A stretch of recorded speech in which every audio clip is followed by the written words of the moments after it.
Alrighty, let's do this.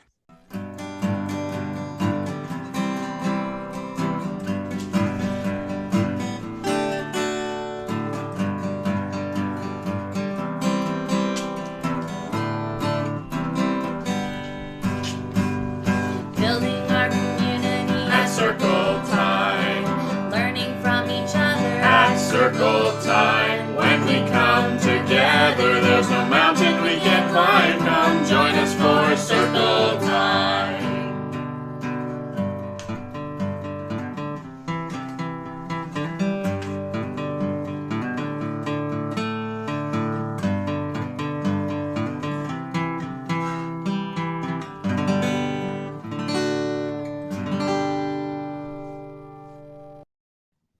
Hello, everyone. We are so glad you're here with us today. If you enjoy this episode, please rate, review, and share it so that we can reach more ECEs and childcare workers. My name is Rachel Neville, and I will be your host today. Today, we are going to be discussing ECE practice and crafting, two things that go extremely hand in hand, but that not every ECE may feel is their absolute favorite part of their job. And we are so lucky to welcome our resident expert crafter, Patrícia, who works with me here at the AECEO, is an ECE journalist and community advocate. And if you've been listening to our podcast for a while, you may have heard her on the show already. So thank you for joining us, Patrícia. Thank you for having me. I'm so excited to talk about crafts. Me too. I think you and I are two people who really feel like crafters, who enjoy crafting, who pick up random new crafting hobbies fairly easily and without a lot of stress. And so I know not all ECEs feel that way, but I think this will be a good conversation for us to have today. Absolutely.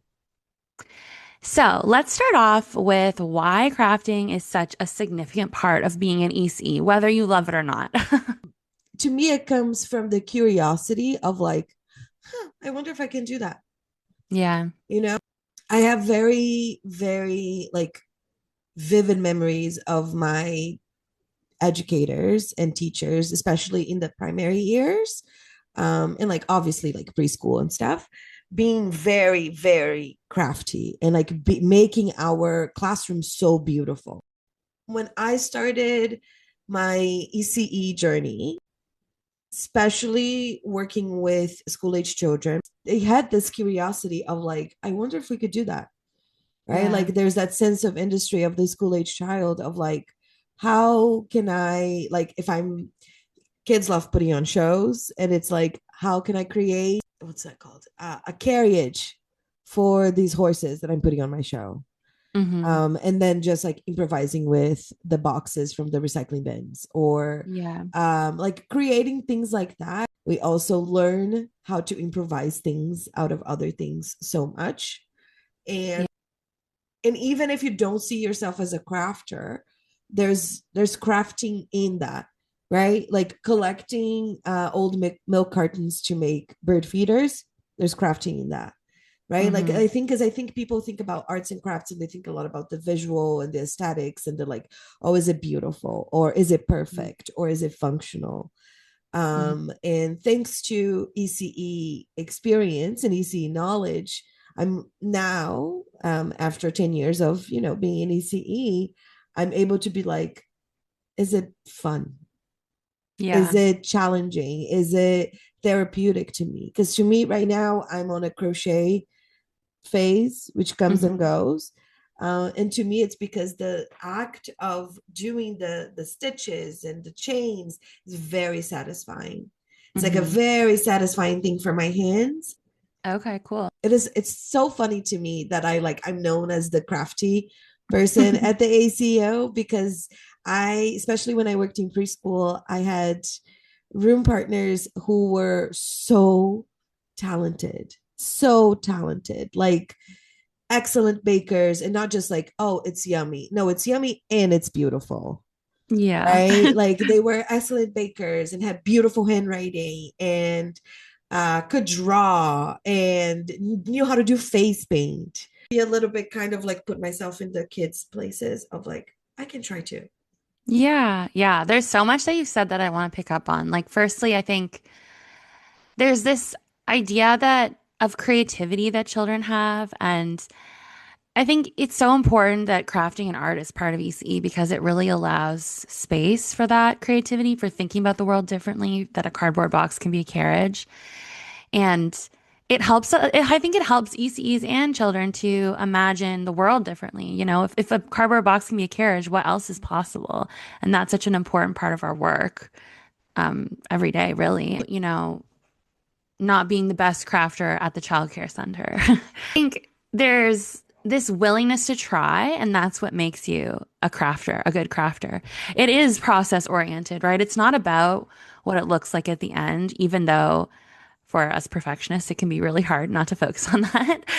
But I think the process and the experience of art and crafting is really what is magical about it. And especially when you can share it with other people and with children, and it makes it's bonding and it makes you just feel like you're part of something. Yeah, absolutely. We talk a lot about pretend play. We talk a lot about, those beginning stages of developing an imagination. In every area of children's play, every type of play, I see the possibility of crafting because crafting Mhm. is also imagining. And like our main intention is to show care, is to Mhm. show respect for the worlds that those children are building. I think Mhm. that that makes us crafty. Yeah. Like it's not Yeah. just about knowing how to draw, knowing how to glue, knowing how to cut, knowing how to sew. It's about making it a possibility for the kids' idea to be something tangible. Yeah, totally. There's all of those, you know, developmental skills, fine motor and collaboration, but then there's also like problem solving, thinking outside the box, and all of those more like creative, abstract ways that children can communicate with each other and share who they are.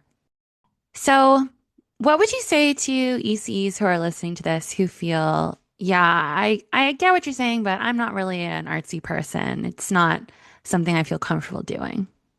When we're talking ECEs and crafting, I think we might think about people like you and me who do those things on our own, not necessarily related to our work.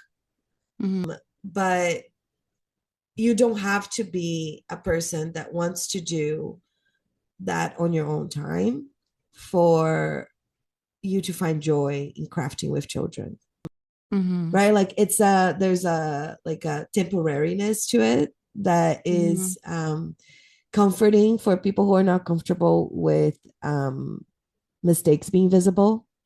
Right. But I think that if you don't consider yourself a crafty person and you are in ECE, I think you're crafty is just that your way of being crafty is not the it's not the traditional, it's not the Mhm. stereotype, it's not what you expect. Yeah. So you automatically don't like you don't see yourself in that category, right? Like, Yeah. but when we think about what we want to bring to our drama center, when we think about what um, ideas we want the kids to play with outside, when we create the opportunity for mud play, those are all connected to crafting and creating. Like Yeah. I've seen ECEs create the most like incredible like sensory bins or water table setups that Mhm. I'm like, you don't think you're crafty? You literally created like an underwater world.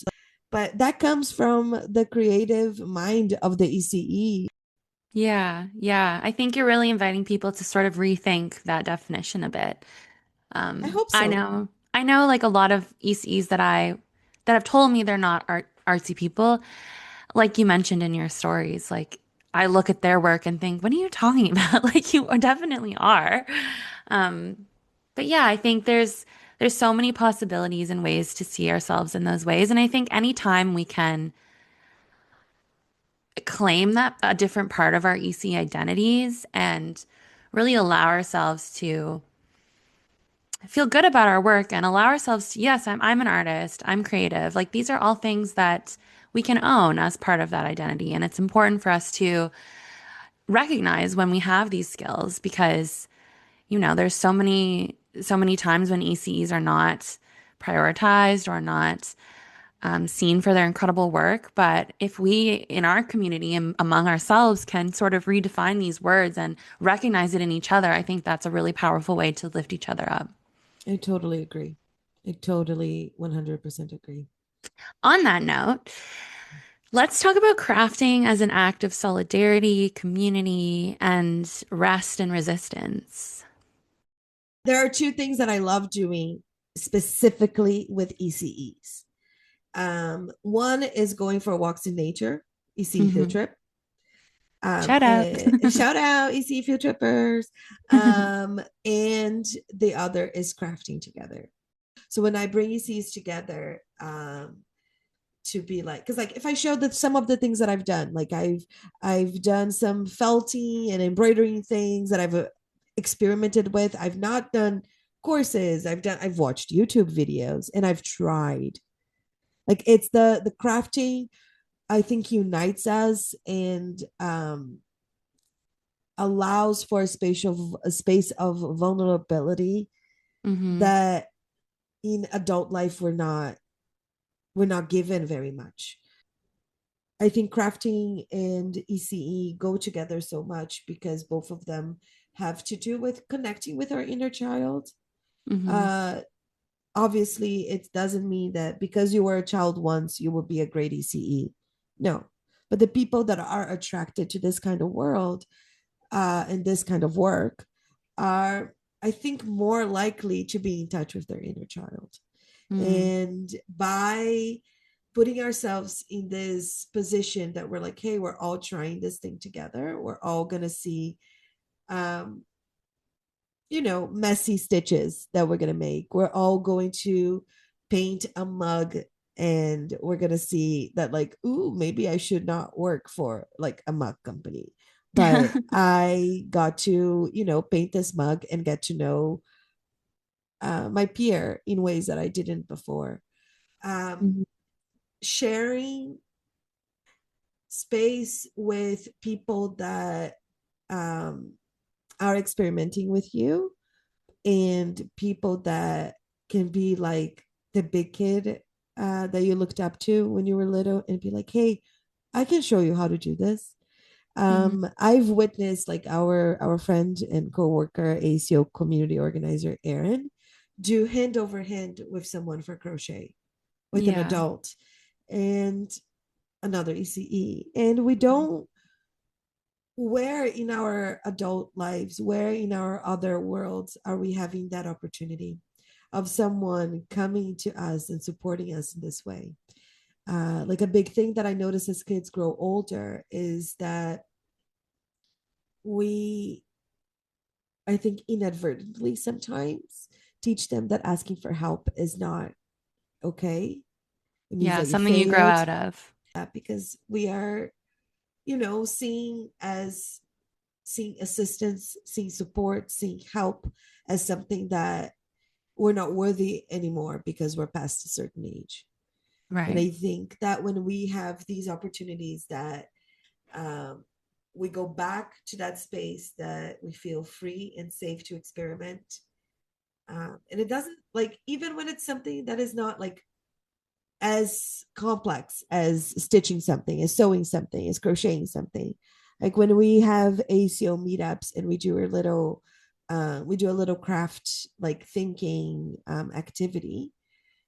I see conversations of like, hey, I tried using the paint sticks before the Sharpie and after the Sharpie, and I have different results.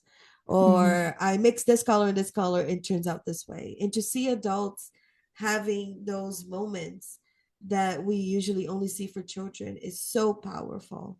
And Yeah. I know that when we make the time for that and we do that together, it forms a bond that I don't, that can be unbreakable. If we're able Mhm. to tend to that bond, it's unbreakable.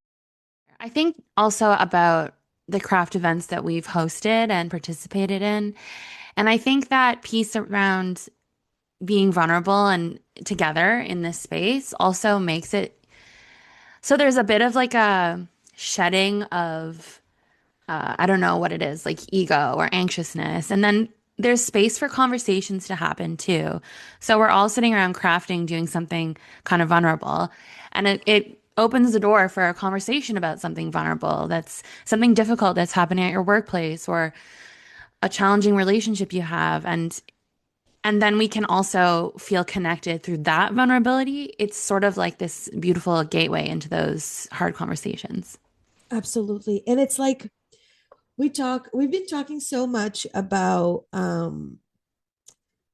building relationships and bringing people together, especially like in our AECEO meetings, because we're talking about our retreat and advocacy summit, right? And like, Hmm. how are we going to bring people together and make them feel comfortable to have these not dark, deep conversations that can sometimes get dark, but they're deep. I wanted to say deep and hard conversations. And part of it, it's that it's easier for us to get out of our shell if our hands are busy, Mm-hmm. right? And sometimes it will be a simple thing like making bracelets. As an ECE program, you might start a bracelet that you never finish. You might start a melting bead thing that you never finish because you get busy, you're doing other things. But having that opportunity with things that, because it's not as intimidating, right? Like if I Mm-hmm. say like, oh, come to a crafting chat with the AECEO, and if after you come and you see that it's like, oh, I can just be like coloring this coloring page and listening and sharing, because we when we get comfortable and we have something to do with our hands, sometimes it's easier to get conversations going and sharing things that other people need to hear, because Yeah. we talk about this in our work so much that ECEs and childcare workers are working in silos, Mm-hmm. right? We have schools out there in Ontario that have one ECE because it's a small school and you feel isolated. We have childcare workers working in centers that might be another center down the street, but because we're so busy, because our workload is so heavy and it's so draining on our emotional and social energy, we don't know that we're going through that. But then if we go to a space to use them in any way we want, it's really, really magical and surprising how many things come out of it. Mm-hmm. Yeah, To absolutely. to have the opportunity to have ECEs be able to brag about their things. Like last summer, we hosted a craft and chat session because this last summer we hosted the junk journaling, and the summer before was craft and chat. Yeah, and we had a lot of people come out to that call and talk about crafts that they were doing. Having spaces where we can be proud of these little ECE that are not so little, but that Mm-hmm. are ECE things that we don't get to brag about them, right? Mm-hmm. Like I made this beautiful book about my toddlers going outside.